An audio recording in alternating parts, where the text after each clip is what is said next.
কলকাতা হাওড়া স্টেশনে আমরা নামলাম। এখন আমরা যাবো এসপ্ল্যানেডে, কেন কি আমরা এসপ্ল্যানেড থেকে আমরা গাড়িতে উঠবো। তো দেখো গাড়িতে উঠেই আবার ঘুম, ওদের ঘুম আর শেষ হচ্ছে না, যেখানে যায় ওখানেই ঘুম। তো মন্দারমণির কাছাকাছি আসার পরে দেখলাম সেই বৃষ্টি, তো মনটা তখন অল্প খারাপ হয়ে গেছিলো। এই যে দেখো আমরা যে রিসোর্টে আছি ওটার পুরো ভিউটা খুব সুন্দর।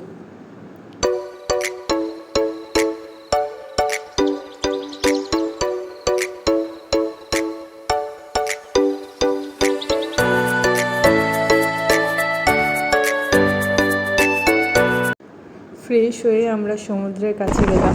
সমুদ্রের আওয়াজটা সেই দেখো, রেনবো সেই সুন্দর। রাত্রে যেগুলো বাচ্চাদের খেলনা, ওখানে আমরা খেলাধুলা করছি। রিসোর্টে কেউ নেই তখন, রাত্রি 12:30 1টা হয়তো বাজে। সেই ভালো মতো ঘুরে আউলি।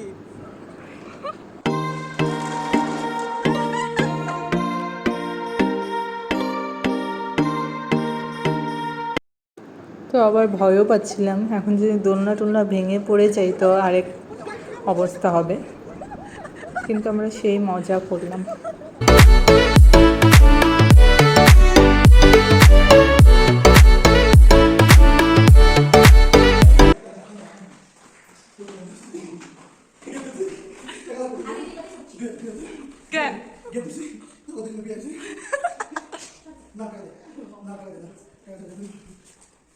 কেন ভাই, আমরা তো বিয়ে করি নাই, জামাই নাই।